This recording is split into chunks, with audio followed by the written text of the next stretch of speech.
Bonjour, je vais vous parler aujourd'hui de fusion et du nœud Channel Boolean.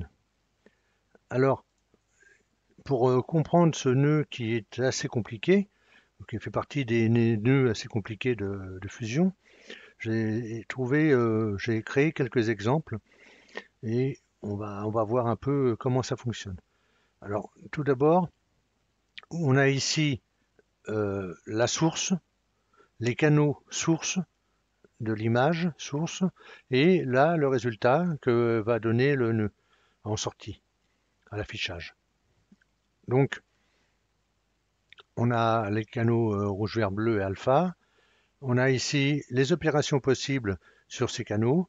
Donc copie, add, soustraction, multiplication, division, maximum, minimum et négatif. Les autres, on ne va pas vraiment s'en servir pour l'instant. On pourra les voir plus tard. Et on va pas aller plus loin parce que derrière, on a aussi des canaux auxiliaires qui sont très complets et donc on va pas aller rentrer là-dedans, ça marchera plus tard.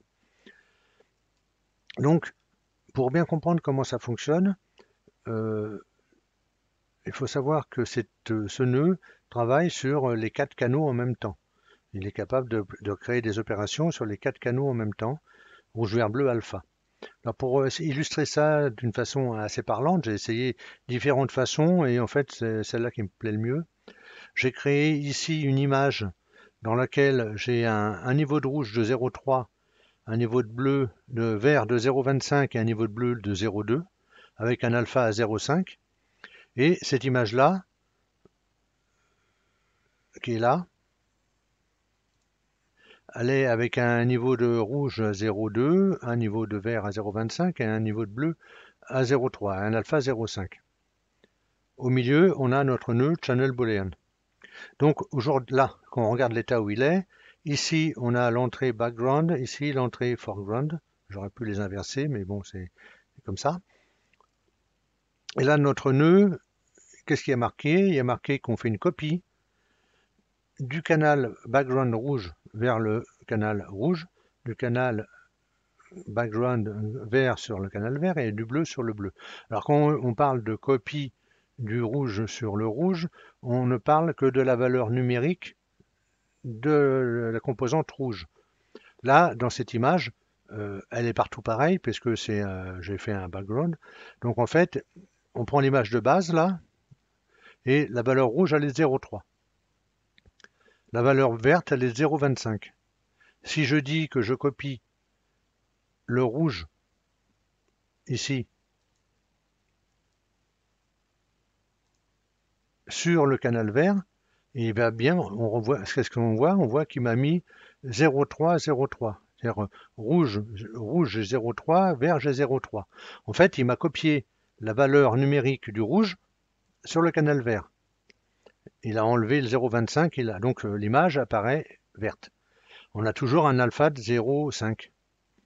Si par exemple maintenant je dis que je veux mettre le canal rouge à la place de l'alpha, je remplace l'alpha par la valeur du rouge et j'ai un alpha qui est à 0,3 au lieu d'être à 0,5. Donc là on a bien fait une copie des différents canaux. Alors après on peut faire d'autres opérations. Donc, je vais revenir voilà, à mon image de base en mettant tout en background. C'est-à-dire je pars de cette image-là et je vais faire une addition. Alors déjà, qu'est-ce qui se passe? J'ai rien fait de spécial, j'ai pas touché au canot. Ben, il additionne le rouge d'entrée. Alors là, le rouge d'entrée, c'est celui-là. Il l'additionne au rouge de sortie, qui, comme c'est la même image, il n'y a pas de problème. Donc on avait bien 0,3 en rouge, on a 0,6 maintenant. On avait 0,25, on a 0,5, on avait 0,2, on a 0,4.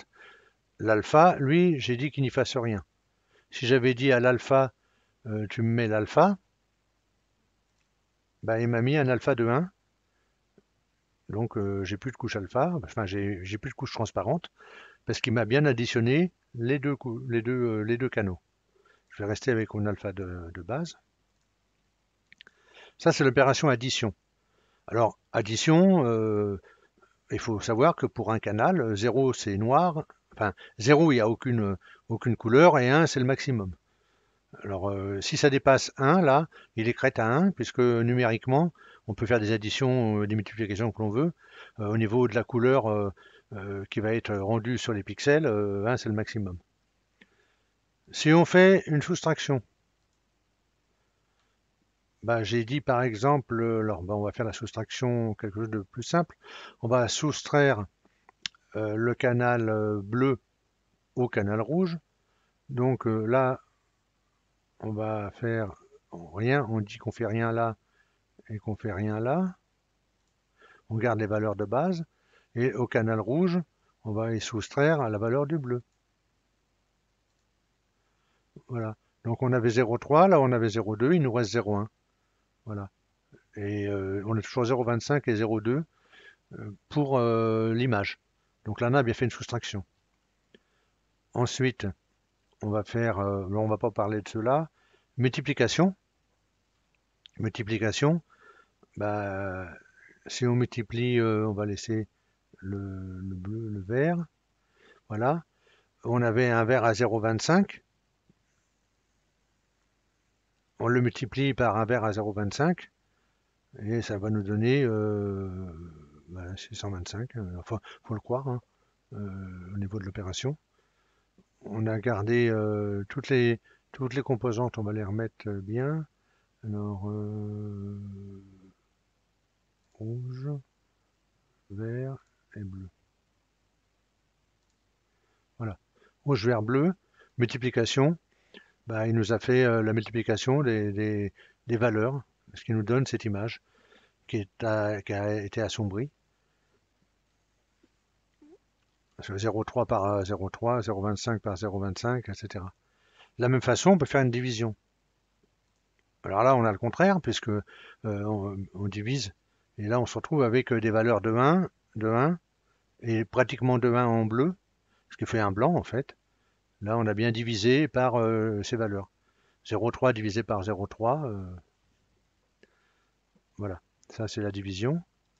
Après, on a maximum. Alors le maximum, bah, ça va donner une image avec la valeur maximum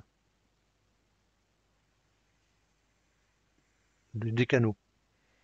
Donc là, j'ai... Normalement, ça donne une image avec la valeur maximum des canaux. Ça change pas grand-chose par contre. Je pense que là, il faut... C'est le maximum entre les... On va faire foreground.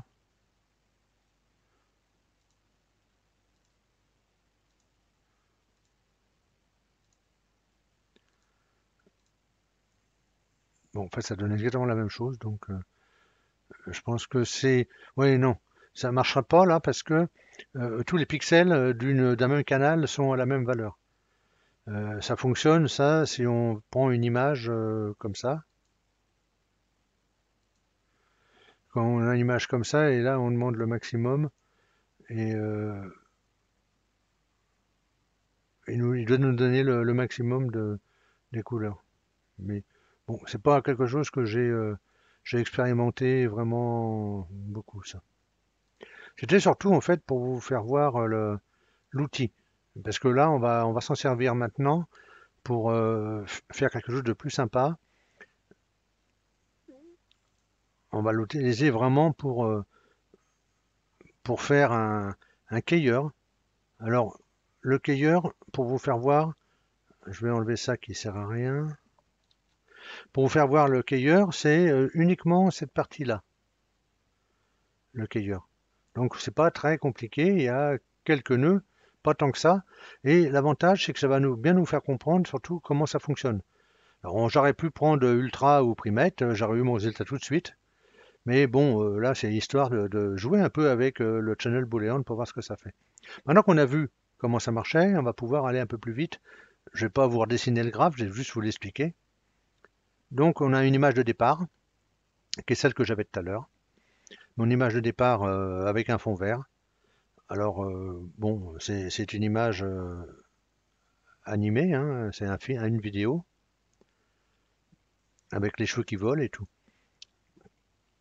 Et première étape, on va utiliser le channel boolean pour copier le rouge sur le rouge, la valeur du rouge sur le vert, la valeur du rouge sur le bleu. Ce qui veut dire que dans ce canal-là, en sortie, on a du rouge, le canal rouge. Donc avec toutes les valeurs du canal rouge. Alors, je peux remettre ça pour pour voir un peu les choses. Voilà. Là, on a toutes les valeurs du canal rouge. Toutes les valeurs sont équivalentes, hein. On voit que rouge, vert, bleu, ils ont la même valeur. C'est normal. C'est la valeur du canal rouge qui a été copiée partout. Donc, on se retrouve avec une image en noir et blanc, mais qui donne la valeur du canal rouge. J'ai fait pareil pour le canal vert et j'ai fait pareil pour le canal bleu. Ce qui veut dire que là, en sortie, je me retrouve avec les composantes de l'image. Rouge, vert, bleu. Alors après, on va faire une petite opération. Là, on va utiliser le maximum que l'on avait tout à l'heure. Et en fait, c'est en sortie qui donne la valeur, hein. Il ne la donne pas comme ça. On va faire le maximum entre le canal bleu et le canal rouge. Donc là, il a les valeurs numériques pour chaque pixel. Il a les valeurs numériques ici pour chaque pixel. Et il fait le maximum. Donc il nous donne une valeur. Voilà. Cette image, c'est en fait la résultante des pixels maximum pour le mélange pour les deux canaux et il nous donne ça. Là, on a le résultat parce qu'on a justement tous des pixels différents à chaque fois. Après, on va continuer en prenant le canal vert et en lui soustrayant les valeurs maximum que l'on a obtenues dans cette opération. Donc là, on fait un subtract. Et on soustrait bien chaque canal. Et là, on se retrouve avec un mat. Donc, tout ce qui est vert est devenu blanc, enfin gris, et tout le reste est noir, puisqu'on a mis ensemble le bleu et le rouge. Pour pouvoir obtenir un keying qui soit un keying, on va rajouter ici un contrôle, un premier réglage. Un premier réglage qui va consister à prendre le brightness contrast et à jouer sur le curseur low pour obtenir un blanc. Alors, dans les cueilleurs, c'est ce qui s'appelle claquer le blanc, enfin, mettre le blanc en enlevant toutes les petites particules de noir qui peuvent être dedans. Alors, on pourra y revenir après, on n'a pas besoin d'affiner tout de suite. En particulier là, il y a du voile, donc c'est normal qu'il y ait des choses. Et puis, on va continuer en prenant le négatif, en faisant l'opération négative de cette image. Donc, on a le mat qui est en blanc. Là, on s'arrête là pour l'instant. On aurait pu continuer comme ça en en s'en servant directement. Mais on va affiner un peu les choses. Pour affiner un petit peu les choses, on va faire l'opération dissolve entre le rouge et le bleu. Alors le dissolve, c'est simplement une fusion des deux images. On le met à 0,5, on peut le bouger un petit peu. Ça permet d'avoir la moyenne en fait des deux images, les deux images mélangées, les deux canaux rouge et bleu mélangés. De ces canaux, on va soustraire la composante verte. Donc là, vous voyez, on a que du vert et le reste est à zéro.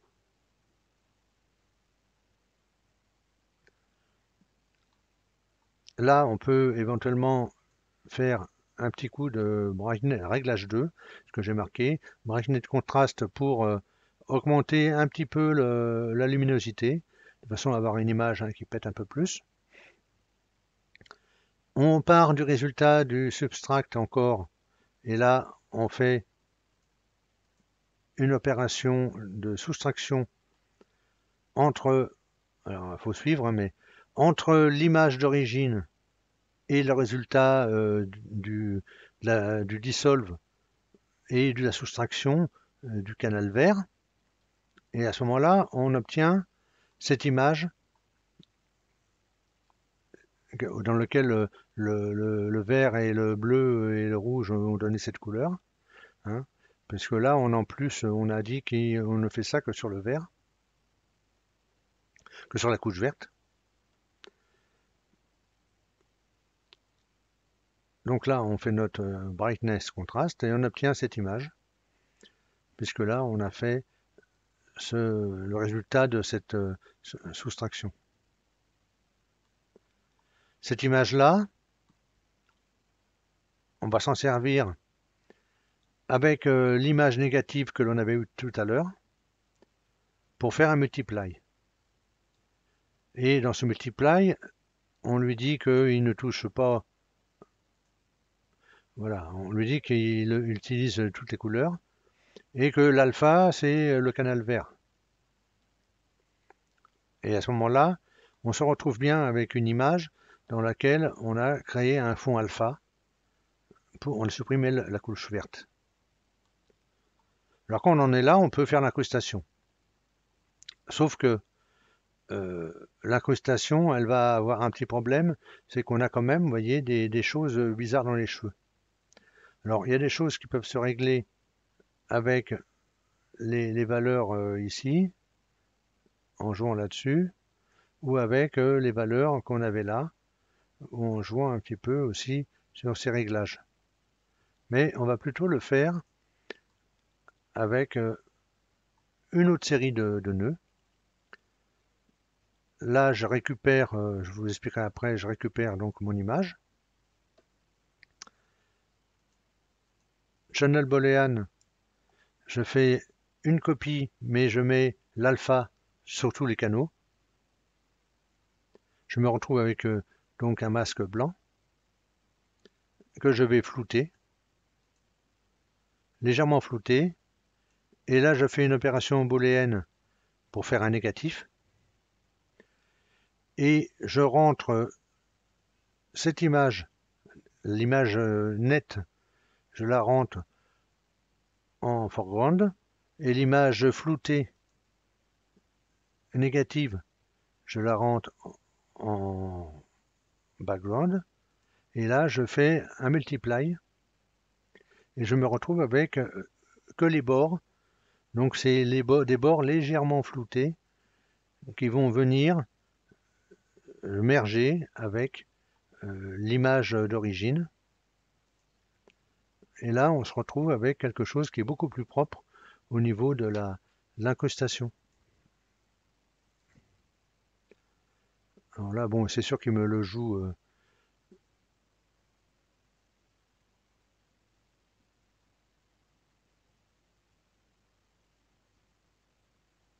Alors on a toujours la possibilité de régler les choses, hein. On obtient quelque chose qui est tout à fait propre. Et donc on peut régler avec les paramètres, les paramètres qui sont là. Alors si vous faites une macro, par exemple, vous pouvez sortir ces paramètres. Vous pouvez sortir ces paramètres pour avoir un réglage ici, un réglage là. Vous rentrez l'image, une image là, faites un input ici et un input ici pour l'image de fond. Et puis tous les autres réglages, vous faites le blur aussi là, vous pouvez le mettre en réglage pour régler le niveau de blur aussi ici. Ça vous donne le niveau, c'est très fin, hein, mais le niveau pour le contour. Et puis en fait, vous avez réalisé ce que font les cueilleurs logiques qui sont dans Fusion ou qui sont dans d'autres logiciels, qui sont uniquement des opérations mathématiques sur les couleurs et sur l'image. Voilà.